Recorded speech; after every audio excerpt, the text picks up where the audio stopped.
व्यवसाय करताना नेमकी चॅलेंजेस काय आली तर नक्की तो अनुभव कसा होता? छान अनुभव होता. फिनाल मेकिंगचा कोर्स मी केला खादी ग्रामोद्योग मधून. फिनाल घरी बनवत होते. प्रेस क्लब मध्ये वगैरे फ्री सॅम्पल्स दिले की तुम्ही वापरा, तुम्हाला आवडलं तर आपण तसं ऑर्डर मला द्या. आणि प्रेस क्लब मधून महिना 5 लिटरची ऑर्डर मला मिळाली. व्यवसाय करणं सोपं आहे, परंतु प्रोडक्ट विकल्यानंतर तुम्ही सर्व्हिस काय देता हे अतिशय महत्वाचं आहे. खरंच खूप अभिमान वाटतो आम्हाला. एक मराठी मुलगी आज स्वतःचा ब्रँड खरंच एस्टॅब्लिश करते. मला सांगायला इथे आवडेल, अभिमान वाटेल की 35 ते 40 मराठी सिरियल्स आपण केलेल्या आहेत. ज्या बायका एका ठिकाणी गेल्या दागिना घ्यायला तर पुन्हा रिपीट त्यांच्याकडे जातात, ही सुद्धा खूप चांगली कौतुकास्पद बाब आहे. त्या वर्षी आम्ही 28 लाखचा टर्नओव्हर जो आहे तो 2 महिन्यामध्ये पूर्ण केला आणि धनश्री आर्ट ज्वेल्सच्या नावाने तो रेकॉर्ड आहे जो आजही कोणी ब्रेक करू शकलेला नाही. जर तुम्ही ज्वेलरी व्यवसायात नसतात तर तुम्ही काय केलं? सासवड येथील सिंधुताईंच्या आश्रमाला आम्ही भेट दिली आणि 3 अनाथ मुलींना दत्तक घेतलेलं आहे. एखाद्या मुलीला डॉक्टर व्हायचं असतं, इंजिनियर व्हायचं असतं, पण तुम्हाला श्रीमंत व्हायचं होतं. हे एक खूप वेगळं आहे. ओम इंद्राणी प्रोडक्शन्स या नावाने प्रोडक्शन हाऊस आपलं सुरू झालं. धनश्री आर्ट ज्वेल्सकडे फक्त महिलांसाठी नाही तर पुरुषांसाठी देखील दागिने मिळतात, तर नक्की त्यांना संपर्क साधा. नमस्कार. द बॉस लेडी पॉवरकास्टच्या आजच्या एपिसोडमध्ये मी राजेश्री, मी अर्चना तुमचं मनापासून स्वागत करतो. साताऱ्यातील एका मध्यमवर्गीय कुटुंबात जन्मलेली मुलगी जी मुंबईत येऊन स्वतःच्या मेहनतीने एक मोठा ब्रँड उभा करते. आणि आज धनश्री आर्ट ज्वेल्स नावाचा त्यांचा खूप मोठा ब्रँड आहे. चला तर मग आज भेटूया धनश्री आर्ट ज्वेल्सच्या सर्वेसर्वा धनश्री परब यांना. नमस्कार धनश्री ताई. नमस्कार. तुमचं आमच्या पॉडकास्टमध्ये खूप खूप स्वागत आहे. खूप धन्यवाद तुमचे. तुम्हाला देखील धन्यवाद, तुम्ही मला इथे बोलावलं.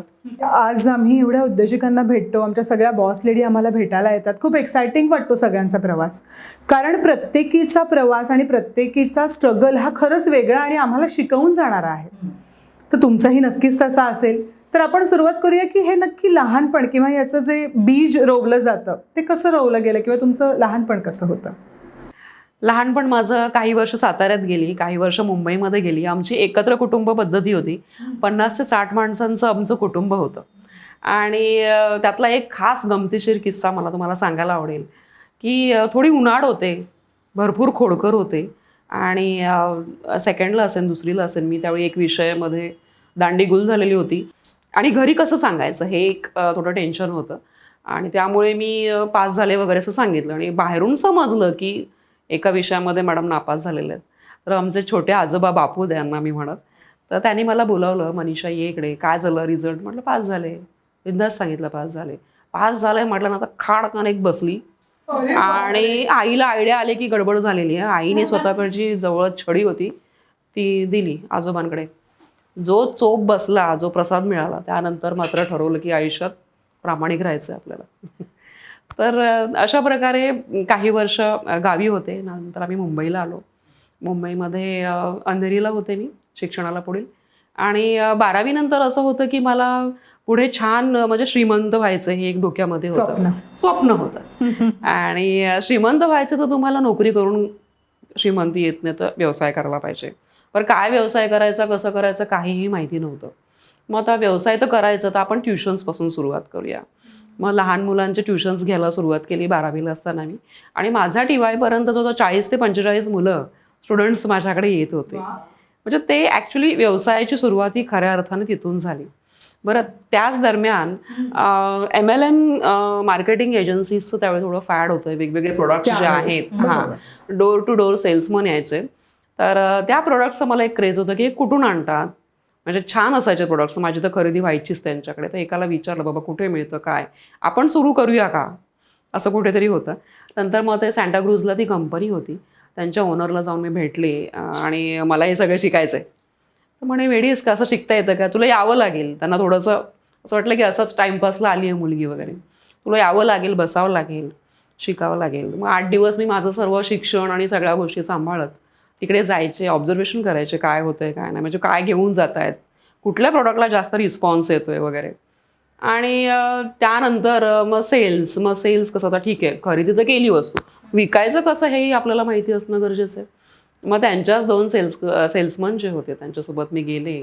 कशा प्रकारे विकतात, क्वालिटीचं तुमचे प्रोडक्टविषयीची माहिती तुम्ही कशा प्रकारे पोहोचवताय वगैरे वगैरे ते झालं, समजलं, आत्मसात वगैरे केलं. आणि 8 ते 10 दिवसानंतर माझ्या ट्युशनची जी जमापुंजी होती त्याच्यातून प्रोडक्ट्स त्यांचे खरेदी केले. SS मार्केटिंग म्हणून नाव दिलं, एजन्सी सुरू केली. बरं, आता आपण व्यवसाय सुरू करतोय म्हटलं तर फोन हा हवा. त्यावेळी मोबाईल नव्हते. मग फोन घ्यायचा तर माझ्या वडिलांना मी नाना म्हणत असे, तर नाना फोन घ्यायचा आहे घरामध्ये, पांढरा हत्ती आहे, मी पोचणार नाही आहे, तुला जे करायचं ते तू कर. असं ठीक आहे म्हटलं, मी करेन. मग फोन आला आमच्या घरात. एक खूप आनंद होता की माझ्यामुळे फोन आला. टेलिफोन. ओके. मग त्यानंतर पेपरमध्ये ॲड दिली, मग सेल्समन आले, त्यांचे इंटरव्ह्यूज वगैरे झाले. तिथे थोडं थोडं मला होतंच नानांचं की बघा कोणी येईल, फसवून तुझे प्रोडक्ट्स घेईल आणि निघून जाईल, मग तू कसं करशील. म्हटलं नाना थांबा ना, बघूया ना, थोडं थोडं पारख आहे माणसांची, बघू कसं होतंय. मग अशा प्रकारे व्यवसाय सुरू झाला. ती मुलं यायची, प्रोडक्ट्स खरेदी करून घेऊन जायचे, पुन्हा रिटर्न आणायचे. एक 7-8 दिवस छान चाललं होतं. 10व्या दिवशी एका मुलाने टांग दिली. त्यावेळी जवळजवळ 1,500चे प्रोडक्ट्स जे आहेत ते तो. म्हणजे तुमचे नाना म्हणाले ते खरं झालं होतं. तुम्हाला जे त्यांना जी भीती होती ती झाली होती. म्हणजे ॲक्च्युली आता तुमच्याशी बोलताना मला कळतंय की तुमचं शाळेचं शिक्षण आणि पुढचं कॉलेजचं शिक्षण हे होताच तुम्हाला तुमचा व्यवसाय करायचा आहे किंवा तुमची जी स्वप्न आहेत ती जास्त खेचायला लागली होती आणि तुम्ही तिथूनच सुरुवात केली होती. म्हणजे जनरली आपण आधी शिक्षण पूर्ण करतो आणि मग ठरवतो आपल्याला काय करायचं आहे, पण तुम्ही शिक्षण होताच या व्यवसायाची सुरुवात केलीही होती आणि त्या प्रकारे मेहनत तुमची सुरू झाली होती. किती छान, खूप छान. पण हे सगळं करता करता तुम्हाला नक्कीच असं वाटलं असेल की सगळे नॉर्मल पब्लिक मध्यमवर्गीय मुली काय विचार करतात, नोकरी करायची, स्वतःचं घर सांभाळायचं, 8 ते 9 तास काम करायचं आणि घराला वेळ द्यायचा. व्यवसाय करताना सुरुवात करताना नेमकी चॅलेंजेस काय आली किंवा तुम्हाला असं कुठे जाणवलं की अच्छा हे थोडंसं काय म्हणू पठडीच्या बाहेर जाऊन आपण करतोय, ते तेवढं सोपं नाही आहे, कठीण आहे. तर नक्की तो अनुभव कसा होता? छान अनुभव होता. गिवअप केलंच नाही मी. एक मुलगा गेला म्हणून काही एजन्सी माझी बंद झाली नाही. फिनाल मेकिंगचा कोर्स मी केला खादी ग्रामोद्योगमधून. फिनाल घरी बनवत होते. बरं, ते फिनाल माझ्या ओळखीच्या लोकांना, नातेवाईकांना, प्रेस क्लबमध्ये वगैरे फ्री सॅम्पल्स दिले की तुम्ही वापरा, तुम्हाला आवडलं तर आपण तसं ऑर्डर मला द्या. आणि प्रेस क्लबमधून महिना 5 लिटरची ऑर्डर मला मिळाली. तर ते यश होतं. आणि माझे आजोबा त्या दरम्यान गावाहून येऊन जाऊन असायचे. त्यांना मात्र कौतुक होतं की काय करतेस. मग त्यासाठी दवा बाजारला जा, ते केमिकल्स घेऊन या, स्टिकर छापा, डब्बे घेऊन या आणि मग ते घेऊन जा वगैरे. सो छान. आणि त्या दरम्यान आमचं कुटुंब विभक्त झालेलं होतं, त्यामुळे घरची जबाबदारी देखील होती. म्हणजे घरचा संसार बघून कॉलेज, संध्याकाळी ट्युशन्स आणि मार्केटिंग एजन्सी असा. म्हणजे इथे बायका जे आत्ता करतायत मल्टीटास्किंग ॲट अ टाइम, ते तुम्ही तेव्हाच करायला लागला होतात, बरोबर ना? म्हणजे तुम्ही कॉलेजमध्ये असतानाच तुम्ही घरही सांभाळत होता, तुम्ही व्यवसायही करत होतात आणि तुम्ही तुमच्या व्यवसायासाठी तो मोठा करण्यासाठीची वेगळी तरतूद आहे ती पण करायला सुरुवात केली. वा वा. गायत्री, मला त्यांना विचारायचं आहे, त्या मघाशी म्हणाल्या की मला श्रीमंत व्हायचं होतं. म्हणजे जनरली एखाद्या मुलीला डॉक्टर व्हायचं असतं, इंजिनियर व्हायचं असतं, पण तुम्हाला श्रीमंत व्हायचं होतं. हे खूप वेगळं आहे आणि ते छान वाटतं ऐकायला की श्रीमंत होण्याची पण इच्छा असते माणसाला आणि तीच इच्छा सतत काहीतरी करायला लावते. आणि जर तुम्ही बघाल तर कॉलेजमध्ये असताना कुठली मुलगी विचार करेल की मी जाऊन फिनेल शिकणार आहे, फिनेल बनवणार आहे, त्याच्यासाठी तुम्ही MLM करणार आहे. आणि ते करता करता तुम्ही अजून पुढे जाऊन वेगवेगळे, म्हणजे जसं मगाशी बोलता बोलता तुम्ही म्हणाला होतात, आपण गप्पा करत होतो तेव्हा, की हे करण्याआधी तुम्ही बऱ्याचशा पेठेंमध्ये, ग्राहक पेठेंमध्ये तो सगळा जो काही प्रवास आहे तुमचा, तो पण आम्हाला ऐकायचा आहे, कारण तो पण खूप एक्साइटिंग आहे. नक्कीच. तर अशा प्रकारे कॉलेज वगैरे पूर्ण झालं. कॉलेजमध्ये असताना बाकी करिक्युलरमध्ये सुद्धा आवड होतीच, अभिनयाची, डान्स वगैरे तेही सुरू होतं. अरे वा. बरं, पुन्हा लग्नानंतर असं होतं की मला पुन्हा नोकरी करायचीच नव्हती, पुन्हा व्यवसायच करायचा होता. आणि मग काय करावं, तर धरमसिंग भाटिया हॉल बोरिवली वेस्टला आहे, जिथे आता मोक्ष प्लाझा उभा आहे. तिथे टेबल स्पेसवरती रेंटने स्टॉल्स द्यायचे 200 पर डे अशा हिशोबाने. तर तिथे मग आम्ही मार्केटिंगच्या प्रोडक्ट्स, त्यानंतर फिनाल बनवायला बंद केलं. मी सनीचा ब्रँड त्यावेळी उदयाला आलेला होता, त्यामुळे सनीच्या फिनालच्या बॉटल्स, मार्केटिंगचे प्रोडक्ट्स, ॲक्युप्रेशर मॅग्नेटचे प्रोडक्ट्स असा नवीन प्रवास सुरू झाला. आणि त्या दरम्यान महाराष्ट्र व्यापारी पेठेविषयी दादरला जी भरते त्याविषयी माहिती मिळाली की तुम्ही तिकडे का नाही प्रयत्न करत, तिकडे तुम्हाला खूप छान रिस्पॉन्स येऊ शकतो. आणि समजल्यानंतर मी गेले. अनंतराव भालेकर आमचे कार्याध्यक्ष होते त्यावेळी. आणि सर मला स्टॉल हवा आहे पेठेमध्ये. कसं देणार, सगळं अलॉट झालेलं आहे स्टॉल्स, आता 4 दिवसावरती पेठ आली, आता थोडी देणार स्टॉल. बरं सर मला गरज आहे आणि मला स्टॉल हवा आहे. तर बरेच आडेवेडे घेतल्यानंतर फायनली भालेकर सरांनी स्टॉल दिला आणि सिंगल टेबल तुला देतो. तर नाही सर, मोठा स्टॉल हवा आहे. अगं तुझ्याकडे भाडं भरायला पैसे नाही आहेत आणि तू मोठा स्टॉल. मी पैसे देणार सर, पण मला जे सुरू करायचं ते मी मोठ्या प्रमाणातच, म्हणजे मोठा स्टॉल घेऊनच करणार. कॉन्फिडन्स त्यांना आवडला असावा, त्याने दिला स्टॉल. आणि त्यानंतर तिथे मग असं होतं की MLMचे प्रोडक्ट्स बरेच होते आणि फिनाल वगैरे विकणारी लोकं बरीच होती. मग काय करावं, तर तिकडे मी हेअर क्लिप कॉस्मेटिकच्या व्यवसायाची सुरुवात केली आणि तिथे छान रिस्पॉन्स यायला लागला. सुरुवातीला थोडे अडथळे आले, डिस्प्ले कसा करावा, आणि इकडचा ग्राहक वर्ग, बोरिवलीचा गुजराती ग्राहक वर्ग आणि तिकडे मराठी आपला दादरसारख्या एरियामध्ये अतिशय चोखंदळ ग्राहक आहेत. आणि महाराष्ट्र व्यापारी पेठ हा मोठा ब्रँड आहे, पूर्ण महाराष्ट्रभरामधून तिथून ग्राहक येतात तिथे. तर तिथे थोड्याशा अडचणी सुरुवातीला आल्या, डिस्प्लेच्या वगैरे कसं करायचं, अगदीच सुरुवात होती एवढ्या मोठ्या प्रदर्शनामध्ये. आमच्या कार्यवाह होत्या दीपा मंत्री मॅडम, त्यांनी खूप छान मदत केली, सपोर्ट केला आणि मग हळूहळू तो प्रवास सुरू झाला. महिन्याला 1.5 ते 2 लाखाचं टर्नओव्हर फिरत होतं. व्यापारी पेठ संपल्यानंतर पुन्हा छोट्या मोठ्या पेठा, त्यानंतर मालवणी जत्रा वगैरे असं करत करत सुरू होता प्रवास. पण त्यातही तेवढं समाधान मिळत नव्हतं. 4-5 वर्ष गेली आणि तिकीट साईज छोटी असल्याकारणे असं वाटायचं की ह्यात आपण खेळत राहून कधी मोठे होणार. मग 2007मध्ये ज्वेलरीची सुरुवात केली. भुलेश्वरमध्ये जाऊन रॉ मटेरियल गोळा करून त्यातून मी काय बनवू शकते आणि ते मी प्रेझेंट करत गेले लोकांना. ते आवडत गेलं, त्याला रिस्पॉन्स खूप छान येत गेला आणि जो 1.5 ते 2 लाखाचा टर्नओव्हर होता तो 7 ते 8 लाखापर्यंत पोहोचला. खूप छान. आणि तिथे मला असं वाटलं की येस, इथे मी क्रिएटिव्हिटी माझी दाखवू शकते. मग मी चापाच्या बुगड्या आम्ही बनवल्या आणि इतरही अनेक डिझाईन्स, शिवकालीन दागिने जी आपली खासियत आहे, ओळख आहे, त्यामध्ये आपली मास्टरी आली. लोक ओळखायला लागले, लांबून लांबून यायला लागले आणि अशा प्रकारे ब्रँड आपला जो आहे तो डेव्हलप होत गेला. क्या बात आहे.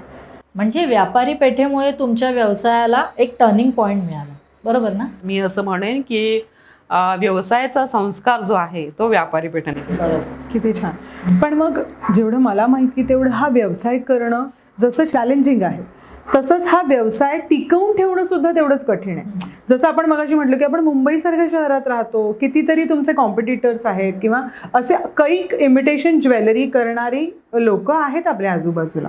मग आपण लोकांना असं काही वेगळं देतो, त्यामुळे आपले रिपीट कस्टमर्स आहेत. मी आज तुमचं सोशल मीडिया चेक करते, बरेचसे customers they are very happy, खूप छान त्यांचे रिस्पॉन्स आहेत. ज्या बायका एका ठिकाणी गेल्या दागिना घ्यायला तर पुन्हा रिपीट त्यांच्याकडे जातात, ही सुद्धा खूप चांगली कौतुकास्पद बाब आहे. तर ती कशी काय आपण कंटिन्यू केली? पुन्हा मी तुम्हाला पेठेकडेच घेऊन जाईन. 2013मध्ये महाराष्ट्र व्यापारी पेठेचं 25वा वर्धापन वर्ष होतं. पूर्ण ग्राउंड घेतलेला होता मंडळाने. 102 स्टॉल्स होते, ज्वेलरीचे 14 स्टॉल्स होते आणि भरपूर कॉम्पिटिशन होतं. जसं तुम्ही मागाशी म्हणालात की कॉम्पिटिशनमध्ये तुम्ही कसं इथे तग धरून राहता वगैरे. तर एक तर क्वालिटी आम्ही देत होतो, सर्व्हिस आमची चांगली होती, त्यामुळे गुडविल तयार झालेलं होतं. आणि जे स्वप्न होतं की व्यापारी पेठेतून टॉपर होऊन बाहेर पडायचं, सोपं नव्हतं. कारण साडीवाल्यांचं वर्चस्व होतं. 17 ते 18 लाखाचं टर्नओव्हर त्या लोकांचं व्हायचं आणि त्यांच्या पुढे जाणं तितकंसं एवढं म्हणजे आपण सोपं म्हणू शकत नाही त्याला. तर त्या वर्षी आम्ही 28 लाखचा टर्नओव्हर जो आहे तो 2 महिन्यामध्ये पूर्ण केला आणि धनश्री आर्ट ज्वेल्सच्या नावाने तो रेकॉर्ड आहे जो आजही कोणी ब्रेक करू शकलेलं नाही आहे. नाही, किती अभिमानाची गोष्ट आहे ही खरंच, की ज्वेलरी सारखा खरंच जसं आपण म्हटलं की कॉमन बिझनेस. बरीच लोक आहेत, जसं तुम्हीच आता मेन्शन केलं, 14 स्टॉल्स होते तिथे. 14 स्टॉल्समध्ये तुम्ही असं काही वेगळं ग्राहकांना दिलं की ग्राहक तुमच्याकडे खेचले गेले आणि सगळ्यात जास्त बिझनेस तुम्ही करू शकला? येस, हे खूप महत्त्वाचं तुम्ही विचारलं. कारण व्यवसाय करणं सोपं आहे, प्रोडक्ट विकणं सोपं आहे, परंतु प्रोडक्ट विकल्यानंतर तुम्ही सर्व्हिस काय देता त्यानंतर हे अतिशय महत्त्वाचं आहे.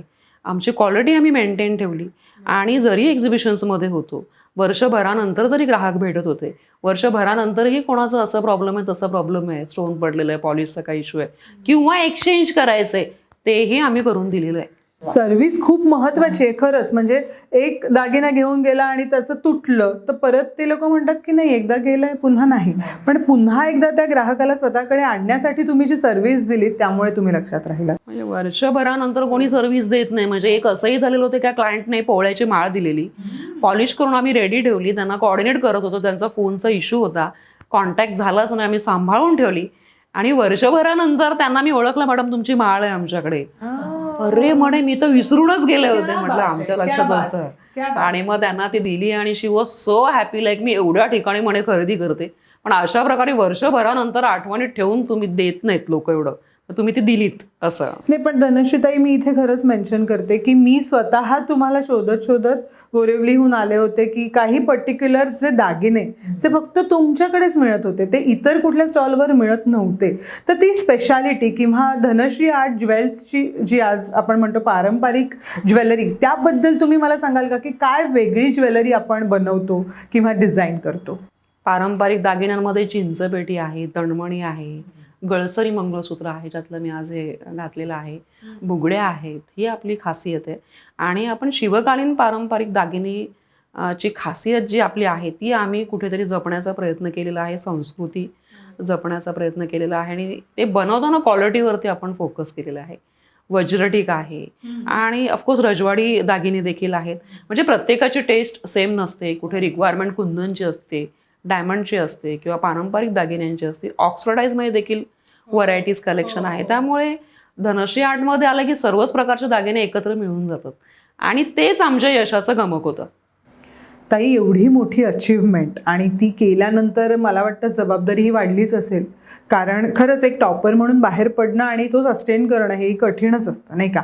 तर मग इथून पुढे जाताना आपण काय केलं पाहिजे आणि जी एवढी सगळी ग्राहक आणि त्यांची पसंती आपण मिळवली ती टिकवण्यासाठी तुम्ही काय केलं?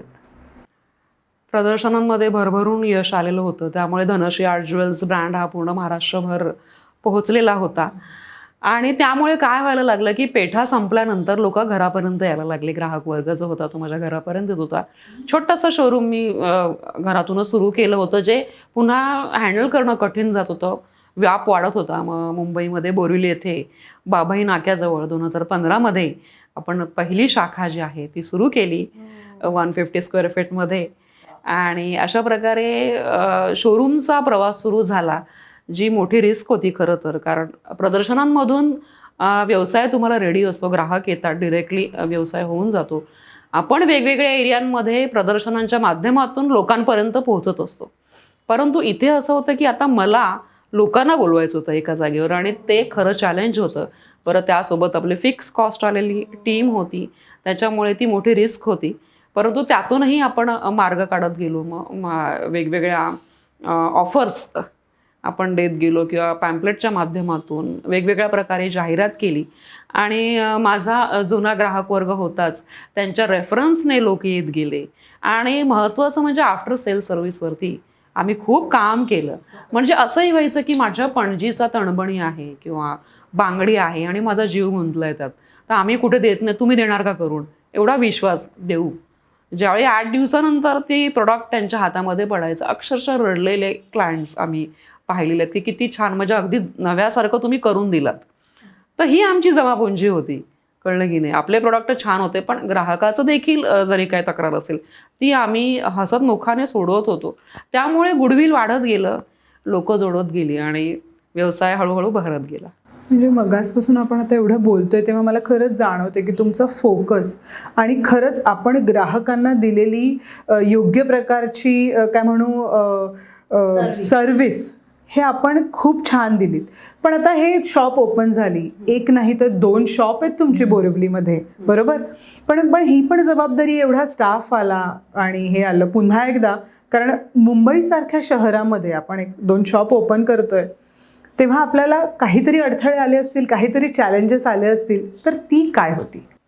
सगळ्यात मोठं चॅलेंज तर 2020मध्ये कोरोना आला, महामारी आली. त्यावेळी मोठं चॅलेंज होतं. अगदी घरातून असंही झालं की बस झालं बाबा, बंद कर आता, कारण हे काय खरं दिसत नाही आहे, लवकर काय जाणं. म्हटलं बंद नाही करायचं, जे होईल ते होईल, आपण ह्याच्यामध्ये तग धरून राहायचं आहे. मग त्यावेळी शटर डाऊन होतं, कसं करायचं? क्लायंटल डाटा आम्ही गोळा केला, प्रत्येकाशी बोललो वैयक्तिक, आणि धनश्रीची भिशी योजना आम्ही सुरू केली. त्यामुळे ऑनलाईन पेमेंट होत गेलं, त्यातून आम्ही सर्व्हाइव्ह झालो. आणि तेच ग्राहक ज्यावेळी ओपन झालं मार्केट, त्यानंतर भरभरून रिस्पॉन्स आम्हाला आला. म्हणजे अगदीच मंगळागौर वगैरे सगळंच बंद होतं, मग ऑनलाईन मंगळागौर आम्ही हा कार्यक्रम केला. किती बरं, छान. त्याच्यामधून एवढ्या महिलांचा रिस्पॉन्स आला, व्हिडिओ बनवा, टाका, आम्ही आमच्या पेजवरती टाकू. अगदी 70 वर्षाची एक महिला होती, इतकं सुंदर त्यांनी मंगळागौरीचं केलं आणि एवढा तो व्हिडिओ व्हायरल झालेला होता, आणि त्यांनाच अर्थात पहिलं बक्षीस देखील केलं. म्हणजे एक वेगळा आम्ही बॉन्ड त्यावेळी ग्राहकांशी आम्ही तयार केलेला होता. आणि खऱ्या अर्थाने ग्रोथ जी आहे ती आमची कोरोनानंतरच झाली. धनश्रीताई, खरंच खूप इन्स्पायरिंग आहे तुमचा प्रवास खरंच. आणि एखाद्या मुलीने सातारहून येऊन स्वतःची जिद्द, चिकाटी, मेहनत आणि कितीही काही झालं तरी मला हे करायचंच आहे, हे जे तुम्ही ठरवलं आणि त्यामुळे तुम्ही इथपर्यंत येऊन पोहोचलात. पण तरीही मला असं वाटतंय की हे सगळं करताना किंवा हे सगळं अचीव करेपर्यंत तुम्ही स्वतःसाठी काही वेगळी अशी मेहनत घेतलीत, काही शिक्षण घेतलं, किंवा आपण म्हणू व्यवसायात वेगवेगळे व्यवसाय केले गेले, बरं, पण व्यवसायाबद्दल वेगळं काही तुम्ही शिकलात का? Yes, of course. ॲक्च्युली 2017पर्यंत ह्याविषयी मी अगदी अनभिज्ञ होते. आणि 2017मध्ये लक्षवेधचे अतुल राजोळी जे माझे मेंटॉर आहेत, त्यांचं एक सेशन मी ऐकलं आणि आय वॉज सो इम्प्रेस्ड. शिकण्याची तयारी होती, श्रीमंत व्हायचं होतं, आणि माझ्या वेळेने मी पडत झडत इथपर्यंत आले होते. आणि माझं मला जाणवत होतं की कमी आहे, आपल्याला अजून स्वतःवरही काम करायला हवं, व्यवसायावरही काम करायला हवं, परंतु कसं हे समजत नव्हतं. तर लक्षवेधमुळे व्यवसायाचं एक व्यावसायिकेचं रूपांतर जे आहे ते उद्योजकीमध्ये झालं. किती छान. त्यासाठी मला स्वतःवरती काम करावं लागलं. त्यांचे काही कोर्सेस मी केले, ज्याच्यामध्ये पहिल्या कोर्समध्ये माझ्यावरती काम झालं. नंतर मग उद्योजकीय मानसिकता असते हे समजलं. आपल्याला पेशन्स लेवल अजून आपल्यामध्ये किती वाढले पाहिजेत, किंवा व्यवसाय ग्रो करण्यासाठी आपले विचार कसे वेगळे असावे. म्हणजे पारंपरिक पद्धतीने जर तुम्ही करताय तर तुम्ही त्याच चुका करणार, परंतु आत्ता तर तुम्हाला टिकून राहायचं आहे, वर जायचं आहे म्हटल्यानंतर यू हॅव टू लर्न. आणि इथेच आपण चुकतो थोडंसं. खरं आहे. नाही, चुकतोपेक्षा मला असं वाटतं की एखादी गोष्ट करायची ठरवली तर ती करण्यासाठी किंवा ती अचीव करेपर्यंतची जी मेहनत आहे, ती चिकाटी आहे, किंवा ते योग्य शिक्षण आहे, ते घेणंही तितकंच गरजेचं आहे. आणि जे तुम्ही घेतलं आणि म्हणूनच कदाचित तुम्ही आतापर्यंत इथे पोहोचलात. खरंच खूप अभिमान वाटतो आम्हाला की एक मराठी मुलगी आज स्वतःचा ब्रँड खरंच एस्टॅब्लिश करते. धनश्रीताई, आत्ताच्या मुलींना इमिटेशन ज्वेलरीमध्ये खूप इंटरेस्ट आहे, तर तुमच्याकडून त्यांना असा काय सल्ला असेल ह्या व्यवसायात उतरण्यासाठी? व्यवसायासाठी ॲक्च्युली आत्ता बघायला गेलं ना तर रिसेलर्स खूप जास्त प्रमाणात आहेत. आणि असं होतं की कोणीही उठतो आणि फोटो टाका, स्टेटस ठेवा, आणि मग त्याच्यावरती ऑर्डर घ्या, आणि अशा प्रकारे होतं आहे. हरकत नाही, चांगलं आहे ॲक्च्युली ते. सोशल मीडियाचा प्रॉपर वापर देखील होतो आहे. परंतु मग 4 फोटो ज्वेलरीचे, 4 फोटो कुर्तीजचे, 4 फोटो साडीचे, अजून 4 फोटो कटले तरी वेगळे पर्सचे, अशा प्रकारे सुरू असतं. आणि ते मला वाटतं तशा प्रकारे तुम्ही ग्रो नाही होऊ शकत. एक तर तुम्हाला ते क्लिअर असणं गरजेचं आहे की तुम्हाला नक्की व्यवसाय कुठला करायचा आहे. आणि जर तुम्हाला व्यवसाय करायचा तर थोडंफार तुम्हाला इन्व्हेस्टमेंटची तयारी देखील करायला हवी. फक्त रिसेलिंग करून व्यवसाय होत नसतो.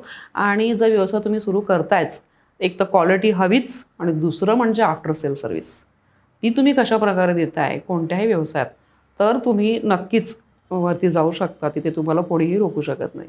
फक्त पैसे कमवण्यासाठी व्यवसाय करू नका. सर्व्हिस ओरिएंटेड माइंडसेट असणं हे महत्त्वाचं. म्हणूनच तुम्ही टिकून राहता किंवा तुम्ही सस्टेन करू शकता स्वतःचा बिझनेस. नाहीतर असे बरेच बिझनेस आपण सुरू करतो आणि तसेच ते बंदही होतात बिकॉज त्यांचे कस्टमर कंटिन्यू नाहीत वगैरे वगैरे. तर ताई, MLM मार्केटिंग किंवा MLM आणि आत्ताची जी सोशल मीडिया मार्केटिंग किंवा डिजिटल मार्केटिंग आपण म्हणू, त्याचा ट्रेंड आहे सध्या, बरोबर, तर यामध्ये तुम्हाला काय फरक जाणवतो? कारण तुम्ही दोन्ही केलेले आहेत, तर नक्कीच त्याचे अनुभव पण वेगळे असतील, नाही का? MLM हे प्रोडक्ट विक्री करणाऱ्या मार्केटिंग एजन्सीज असायच्या, त्याला MLM म्हणायचं आहे. आणि आता जे आपण सोशल मीडिया मार्केटिंग म्हणतो ते वेगळं, जाहिरातीची पद्धती झाली. त्यावेळी असं होतं की फक्त प्रिंट मीडिया होता लोकांपर्यंत पोहोचण्यासाठी, किंवा टी व्हीद्वारे तुम्ही जाहिरात देऊ शकत होता. टी व्हीचं कॉस्टिंग हे खूपच हाय बजेट जात होतं. त्यामुळे जे वर्ड ऑफ माउथने जी पब्लिसिटी होत होती त्याने व्यवसाय मिळत होता. आणि आता ॲक्च्युली इंस्टाग्राम आहे, फेसबुक आहे किंवा यूट्यूब आहेत, आपल्याला खूप छान प्लॅटफॉर्म्स मिळालेले आहेत. त्यामुळे जास्तीत जास्त लोकांपर्यंत कमीत कमी खर्चामध्ये तुम्ही पोहोचू शकता. आणि त्याचा वापर मात्र पुरेपूर तुम्हाला करता आला पाहिजे. त्याचा खूप छान बेनिफिट आम्हाला मिळालेला आहे. तुम्ही जर सोशल मीडिया पेज आमचा चेक कराल, स्पेशली मी तर म्हणेल की गुगल रिव्ह्यू आमचे प्रेक्षकांनी चेक करावेत. त्यामध्ये काय आम्ही देतो, सर्व्हिस कशा प्रकारे देतो आणि ग्राहकांचे काय रिव्ह्यूज आहेत आफ्टर सेल सर्व्हिसविषयी, त्याविषयी तुम्हाला जाणून घेता येईल. आणि त्यामुळे जास्तीत जास्त लोकांपर्यंत आम्ही पोहोचलो आहे. इवन गुगल रिव्ह्यू पाहून, गुगलचं पेज पाहून देखील ग्राहक आमच्यापर्यंत येतात. मग आम्हाला आता कळलं की तुम्ही सिरियलसाठी सुद्धा दागिने प्रोव्हाइड करता. तो सिरियल मूवी हा प्रवास तुमचा कसा काय चालू झाला? प्रदर्शनांमधूनच हर्षदाताई माझ्याशी जोडल्या गेल्या होत्या. किशोरीताई आहे. पुढचं पाऊलमध्ये बरेच दागिने धनश्री आर्ट ज्वेल्सचे होते. किशोरीताईला बुगड्या खूप आवडायच्या आमच्याकडच्या. चापाच्या बुगड्याची खासियत होती आमची. तर त्या घ्यायला त्या यायच्याच प्रदर्शनांमधून. आणि बरेचसे कॉस्ट्युम डिझायनर्स आहेत, ते आपल्याकडे खरेदी करून घेऊन ते सिरियलमध्ये वापरायचे. आणि नंतर मला समजायचं की ताई, तुझ्याकडचा हा दागिना होता जो आम्ही वापरलेला होता, तुला माहिती आहे का? मला माहीतही नसायचं की अशा प्रकारे वापरलं गेलं आहे वगैरे याच्यामध्ये. आणि खऱ्या अर्थाने आम्ही पदार्पण केलं लागीरच झालं जी या मालिकेमधून, झी मराठीवरच्या. येस, श्वेता शिंदेनी अतिशय छान सहकार्य आपल्याला केलं. अजय आणि शितलीचं लग्न होतं. लग्नातले पूर्ण दागिने, सातारबागची सिरियल ती होती. त्यामुळे तिकडची काय खासियत आहे ती स्टडी आपल्याला होतीच ऑलरेडी. आणि मग ते त्या प्रकारचे दागिने शालूवरती जे लागतात त्या हिशोबाने रिक्वायरमेंट त्यांची फुलफिल झाली. आणि सर्वच मामीचे कान, जे मामीने कान घातलेले होते ते तो खूप फेमस झाले. आणि त्यानंतर आमची एक रिक्वायरमेंट होते की मॅडम आम्हाला नऊवारीचा एक लुक हवा आहे, आपण काय करू शकतो? आणि श्वेता मॅडमने स्पेशल एक सीन त्यावरती केला. नऊवारीमध्ये छानपैकी हिरोईन जी आहे ती नऊवारीमध्ये येते आणि मोत्याचे दागिने, ते अतिशय फेमस झाले. त्यामुळे आम्ही बऱ्याच लोकांपर्यंत पोहोचू शकलो. तर अशा प्रकारे सुरुवात तिथून झाली. मग झी मराठीचंच मन झालं बाजिंद, कारभारी लयबारी, अगदी आत्ताचं माझी तुझी रेशीमगाठ, शिवा आहे, त्यानंतर लाखात एक आमचा दादा, अशा बऱ्याच मालिकांमध्ये आम्ही आमचे दागिने तुमच्यापर्यंत पोहोचले, प्रेक्षकांपर्यंत पोहोचले. त्यानंतर स्टार प्रवाहावरील आई कुठे काय करते, सहकुटुंब सहपरिवार, कॉमेडी बिमेडी आणि सुखी माणसाचा सदरा, बरेच मालिका आहेत. त्यानंतर कलर्स मराठीवरती जय जय स्वामी समर्थमुळे आम्ही अगदी लोकांच्या घराघरात पोहोचलो. त्या मालिकेमध्ये पौराणिक दागिने जे गरजेचे होते, ऐतिहासिक, ते दागिने आपण रिक्वायरमेंटप्रमाणे बनवले, जे लोकांना खूप आवडले. आणि अगदी म्हणजे स्वामी भक्त आमच्याशी त्यावेळी जोडले गेले. आणि खूप लांबून लांबून आम्हाला त्यासाठी विचारणा देखील आली आणि लोकांनी खरेदी देखील केली येऊन. माझी तुझी रेशीमगाठमध्ये असं होतं की प्रार्थना बेहरेंचे वेगवेगळे लुक्स होते. म्हणजे फक्त मराठमोळे दागिनेच नव्हे तर कुंदनची दागिने, jewellery, oxidise jewellery, diamond collection, असं सर्वच प्रकारचे जशी रिक्वायरमेंट असेल त्याप्रमाणे एका मालिकेमध्ये वेगवेगळे कॅरेक्टर्स, वेगवेगळे इव्हेंट, त्यांना जसं हवं आहे तसं आपण देत गेलो. आणि त्यामुळे मराठी इंडस्ट्रीमध्ये धनश्री आर्ट ज्वेल्स हा ब्रँड उभा राहिला. आम्ही बघतो ना क्रेडिट्समध्ये आम्ही दागिने, म्हणजे खरंच ही पण एक अभिमानाची बाब आहे. पण हे सगळं करताना जसं तुम्ही आता मला सांगताय, सिरियल टू सिरियल किंवा प्रोजेक्ट टू प्रोजेक्ट सुद्धा मीडियासाठी पण तुम्हाला जर दागिने द्यायचे असेल तर तो एक वेगळा अभ्यास तुम्हाला करावा लागला, बरोबर? कारण असं तर होत नाही ना की एखादी सिरियल एखादा विषय असेल, एखादी सिरियल वेगळा विषय असेल. जसं आता तुम्ही म्हणालात की पौराणिक सिरियलसाठी तुम्ही आत्ताचे ट्रेंडी आणि मॉडर्न दागिने नक्कीच देऊ शकत नाही. तर तो अभ्यास करणं किंवा त्या सगळ्यामध्ये तुमची आणि तुमच्या सहकार्यांची कशी तुम्हाला साथ मिळाली होती? एखादा प्रोजेक्ट ज्यावेळी आपल्यापर्यंत येतो ना त्यावेळी त्यांच्या स्क्रिप्टपासून सगळ्या गोष्टींमध्ये मी असते, इन्व्हॉल्व असते. कॅरेक्टर आपण स्टडी करतो, कुठलं कॅरेक्टर आहे, ह्याला काय छान दिसेल किंवा ह्या कॅरेक्टरवरती आपण काय वेगळं करू शकतो ह्याचा आम्ही अभ्यास करतो. केदार शिंदेंचं महाराष्ट्र शाहीर आपण पाहिलंच असेल. तर त्यावेळी निर्मिती मॅडमच्या नाकामध्ये जी नथ होती किंवा त्यांच्यासाठी पायल आणि कडे आपण स्पेशली तयार केलेले होते चांदीचे. नथ तर एवढी त्यांना आवडलेली आणि ऑफकोर्स खूप सुंदर लुक त्यांचा आलेला होता.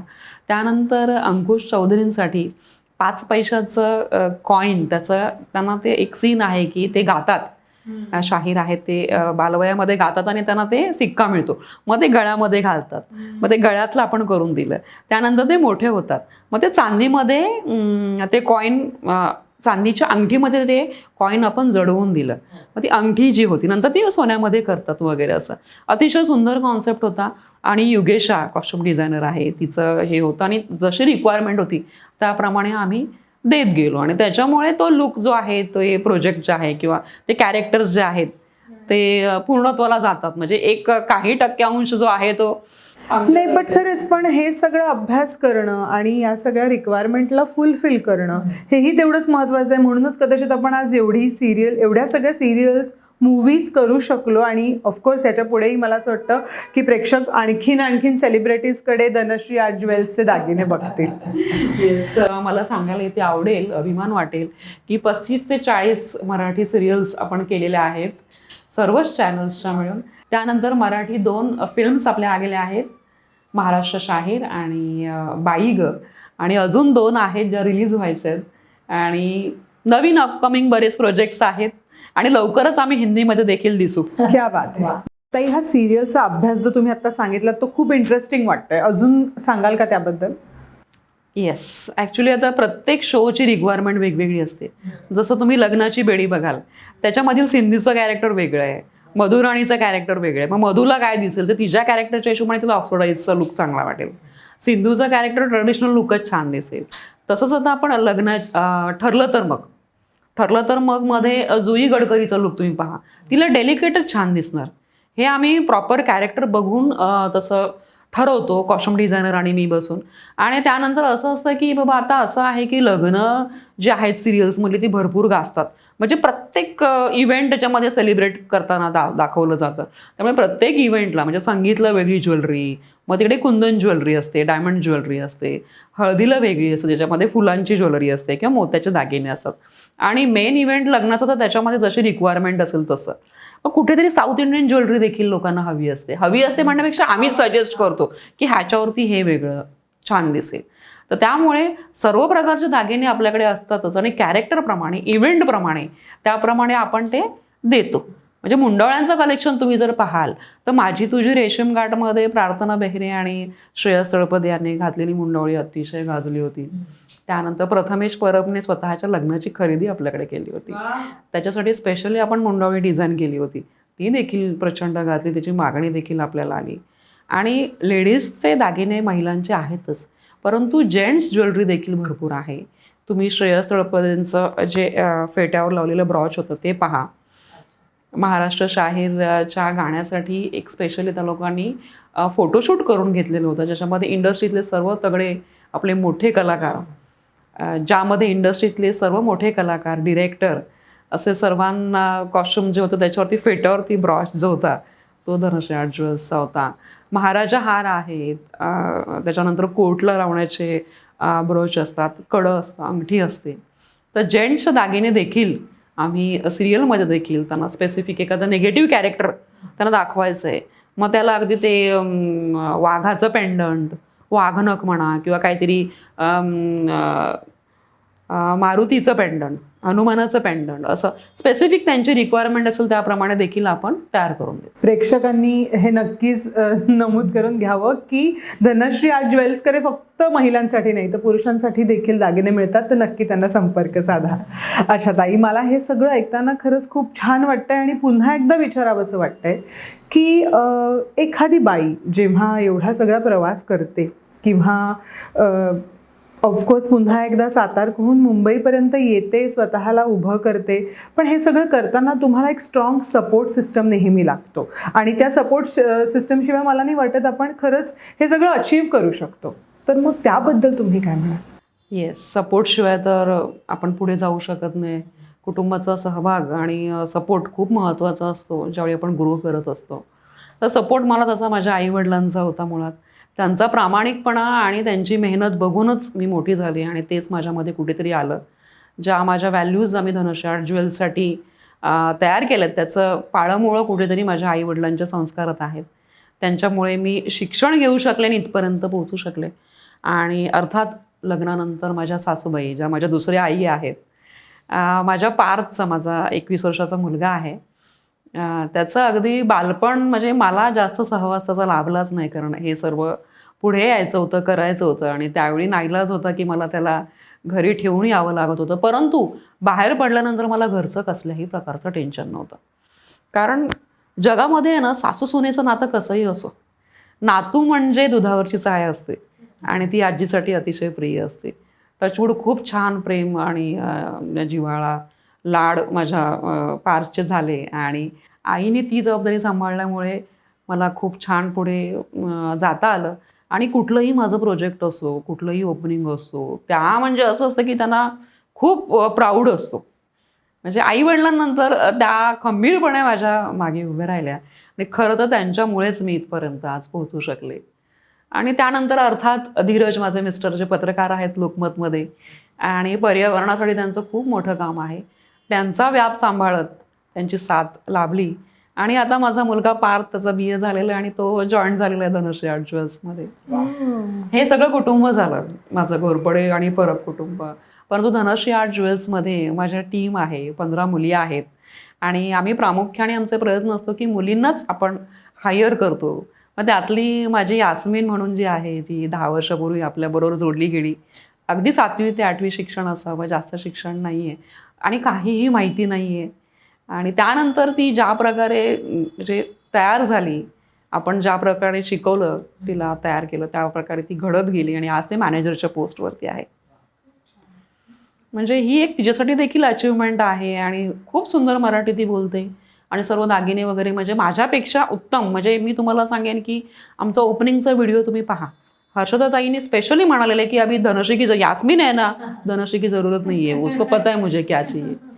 तर अशा प्रकारची टीम आहे आमची आणि छान सर्वजण झपाटलेपणाने काम करतात. आणि मुळात सुरुवातीपासूनच असं नाही की धनश्री आर्ट ज्वेल्सच ग्रो झालं पाहिजे, Dhanashree art jewels company grow होते तर त्याच्याबरोबर ती आपली टीम ग्रो होणं गरजेचं आहे आणि ते आम्ही पाळलं. खरंच ताई, हा खूप मस्त वाटलं. म्हणजे सासूचा एवढा मोठा सपोर्ट आणि त्यामुळे तुम्ही एवढ्या पुढे जाऊ शकलात. सगळ्या मुली, सगळ्या स्टाफ यांना एकत्र घेऊन आपण एक प्रकारचं सोशल वर्कच करतोय. पण धनश्री आर्ट ज्वेल्स यांचे नक्कीच काहीतरी फ्युचरचे गोल्स पण असतीलच, तुमचे प्लॅनिंग असतीलच, तर त्याबद्दलही आम्हाला सांगा प्लीज. धनश्री आर्ट ज्वेल्सचे 2 आउटलेट्स आहेत बोरिवलीमध्ये, ईस्ट आणि वेस्ट. आमचं फ्रँचायझी मॉडेलवर देखील काम सुरू आहे आणि ग्रोथ होत राहील, ब्रांचेस होत राहतील. आता छान सेट झालो आहे आणि आता स्पीड असणारच आहे. परंतु हे सर्व करत असताना ना आपण समाजाचं देखील काही देणं लागतो. ही भावना मला असं वाटतं प्रत्येकाने जपणं गरजेचं आहे. आणि गेल्याच महिन्यामध्ये सासवड येथील सिंधुताईंच्या आश्रमाला आम्ही भेट दिली आणि 3 अनाथ मुलींना आम्ही दत्तक घेतलेला आहे. त्यांचा शिक्षणाचा आणि राहण्याचा पूर्ण खाण्यापिण्याचा सर्व खर्च जो आहे तो आम्ही करणार आहोत.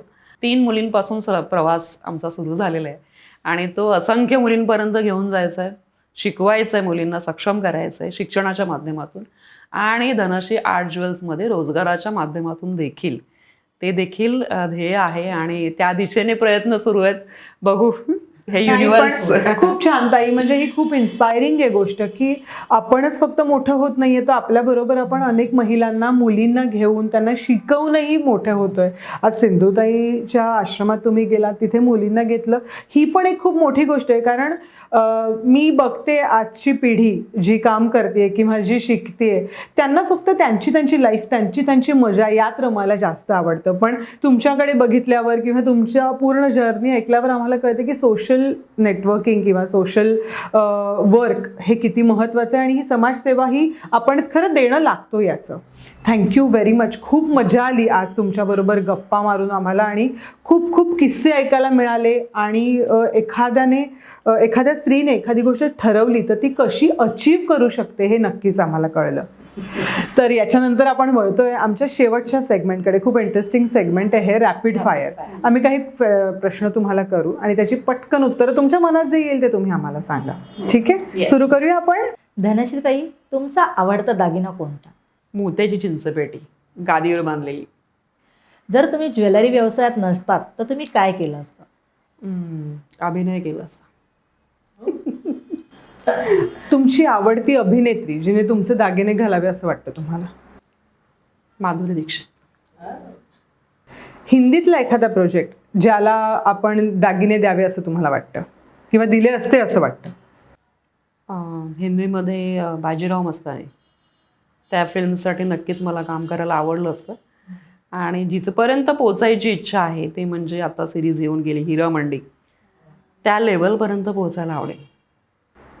ताई, आत्ता आपण गप्पा मारता मारता एक तुम्ही छोटासा उल्लेख केलात ॲक्टिंगबद्दलचा. या धनश्रीताई काहीतरी वेगळ्या आहेत आणि आम्हाला पटकन आता दिसल्या आहेत, तर त्याबद्दल कसं, ॲक्टिंगबद्दल कशी काय तुम्हाला आवड निर्माण झाली आणि त्यासाठी तुम्ही काही करताय का स्पेशल? ॲक्च्युली कॉलेजमध्ये असतानाच इंटर कॉलेज कॉम्पिटिशनमध्ये वगैरे सहभाग होता आणि त्यानंतर ती ॲक्टिंग सुटली, बरेच वर्ष झाली. आता दागिन्यांच्या माध्यमातून बऱ्याच वेळा सेट्सवरती वगैरे जात होते, त्यावेळी थोडीशी आतून थोडंसं अरे आपल्याला करायचं होतं, ॲक्टिंग तर करायची आणि प्रोडक्शन देखील करायचं होतं. म्हणजे तुम्ही बिलीव्ह नाही करणार, पण लहान असताना मैत्रिणींना गोळा करायचं, मी पिक्चर काढणार एक, हा एक, आणि हसायचे लोक, हा पिक्चर काढणार सोपं आहे, मी एक पिक्चर तरी मरेपर्यंत मी काढणार, असं तेही एक स्वप्न होतं. हा. आणि ती बीजं कुठेतरी रोवलेली होती आणि आता ह्या पसारामध्ये ते बाजूला पडलेलं होतं. आणि आता असं झालं की आता बस, आता कुठेतरी आपण सुरू करणं गरजेचं आहे. अभिनय तर आपण नक्कीच करू, परंतु प्रोडक्शन हाऊस सुरू करायचं ठरवलं. ओम इंद्राणी प्रोडक्शन्स या नावाने प्रोडक्शन हाऊस आपलं सुरू झालं. त्या अंतर्गत राजू सावंत सरांना घेऊन, रात्रीचं खेळ चालायचे डिरेक्टर राजू सावंत सर, त्यांच्यासोबत आपण काम केलं. संजय खापरे, सिद्धेश्वर झाडभोकळे, संदेश जाधव ही स्टारकास्ट आहे आणि काही मुलं आहेत. वैजनाथ चौगुले यांनी कथा लिहिलेली आहे. अशी अघटित एक प्रवास ही वेबसिरीज आपण प्रोड्यूस केलेली आहे 5 एपिसोडची. आणि त्यानंतर एक शॉर्ट फिल्म देखील केलेली आहे पैज या नावाने. वा, तुमच्या या पुढच्या जर्नीला सुद्धा आमच्या खूप खूप शुभेच्छा. तर ॲक्च्युली आपण आता गप्पा मारता मारता आपल्याला कळलंच नाही वेळ कसा गेलाय, पण हा प्रवास आपण पुन्हा कंटिन्यू ठेवणार आहोत आणि पुढच्या एपिसोडमध्ये अजून गप्पा मारणार आहोत. आपण आलोय आपल्या जाता जाता या सेगमेंटमध्ये, जिथे आम्ही आमच्या बॉस लेडीला कधीच निरोप देत नाही, तर आम्ही त्यांना पुन्हा नेक्स्ट एपिसोडला येण्याचं आमंत्रण देतो. तर तुम्ही नक्की पुन्हा येणारच आहात आम्हाला भेटायला. तर नशिताई, खूप मजा आली तुम्ही इथे आलात, तुमचा अमूल्य वेळ आम्हाला दिलात आणि तुमच्या या प्रवासाबद्दल आम्हाला सांगितलं, त्याबद्दल तुमचे खूप खूप खूप आभार. मला देखील तुमचे आभार मानायचे. खूप मज्जा आली मला तुम्हा दोघींशी बोलून. जाऊबाईमध्ये तुम्हाला पाहिलेलं होतं दोघींना आणि त्यानंतर तुम्ही साक्षात मुलाखत वगैरे घेणार आणि खूप मजा आली, छान वाटलं. तर जाता जाता या सेगमेंटमध्ये तुम्हाला थेट आमच्या प्रेक्षकांशी संपर्क साधता येणार आहे. तुम्हाला प्रेक्षकांसाठी काही निरोप द्यायचा आहे किंवा त्यांना काही सल्ला द्यायचा आहे तर तुम्ही नक्की बोलू शकता. सध्या लग्नसराई सुरू आहे आणि लग्नसराई म्हटल्यानंतर साजशृंगार हा हवाच आणि तो दागिन्याशिवाय पूर्ण होत नाही. त्यामुळे तुमच्याकडच्या नववधूसाठी, नवरीसाठी, मग ती कोणतीही असो, मराठी असो, गुजराती असो, मारवाडी असो, ख्रिश्चन असो, प्रत्येक नवरीसाठी साजशृंगार आमच्याकडे उपलब्ध आहे. प्रत्येक प्रकारचे दागिने आमच्याकडे आहेत. तुम्हाला येणं शक्य नसेल तर आमची वेबसाईट आहे, इंस्टाग्राम पेज आहे, फेसबुक पेज आहे, यूट्यूब चॅनल आहे. तिकडे तुम्ही व्हिजिट करू शकता, प्रोडक्ट कलेक्शन व्हरायटीज पाहू शकता आणि एखादा दागिना तुम्हाला आवडलाच तर ऑनलाईन देखील मागवू शकता. शक्य असल्यास बोरिवलीमध्ये बोरिवली वेस्ट बाबाई नाका आणि बोरिवली ईस्ट शांतीवन अशा 2 शाखा आहेत. तिकडे तुम्ही नक्कीच व्हिजिट करा आणि लाईव्ह शॉपिंग जी आहे ती एन्जॉय करा. धन्यवाद. ताई, तुम्ही इथे आलात आणि तुमचा एवढा अमूल्य वेळ आम्हाला दिलात. एक छोटीशी भेटवस्तू आम्हाला तुम्हाला द्यायची आहे. आमचा एक मित्र आहे मयूर, शेतकरी येतो आणि त्याचा स्वतःचा ब्रँड आहे उगम नावाचा. तो आणि त्याचे शेतकरी मित्र मिळून कुकीज बनवतात. मिलेटचे कुकीज असतात, शुगर नसते त्यामध्ये आणि ग्लुटेन फ्री आहेत ते, आणि शेतकऱ्यांनीच बनवलेला गुळही वापरतात. तर हे कुकीज तुम्ही नक्की खाऊन बघा आणि जर तुम्हाला आवडले तर नक्की आम्हाला. अरे वा, ग्रेट. म्हणजे अगदी हेल्दी आहे, म्हणजे गुळ आहे त्याच्यामुळे छानच, आणि मेन मैदा नाही आहे, ही मोठी गोष्ट. Thank you so much. तुम्ही इथे आलात त्याबद्दल पुन्हा एकदा तुमचे खूप खूप आभार. Thank you so much. थँक्यू. मलाही ते खूप छान वाटलं तुम्हा दोघींना भेटून आणि मजा आली गप्पा मारायला. आणि स्पेशली ह्या गिफ्टसाठी मयूरजी तुमचे खास धन्यवाद. जिद्द आणि चिकाटी असेल तर बघितलेली स्वप्न ही पूर्ण होतातच. धनश्री ताईबरोबर गप्पा मारून आपल्याला कळलं की त्यांचा एवढा मोठा प्रवास किती रोमांचकारी होता आणि खरंच खूप खूप शिकण्यासारखं होतं. पण हा प्रवास इथेच नाही थांबणार आहे, तर आपल्या पुन्हा भेटीला त्या नक्कीच येणार आहेत द बॉस लेडी पॉवरकास्टच्या पुढच्या एपिसोड्समध्ये. तर आपण नक्की पुन्हा भेटूया द बॉस लेडी पॉवरकास्टमध्ये एका नवीन बॉस लेडीबद्दल. धन्यवाद.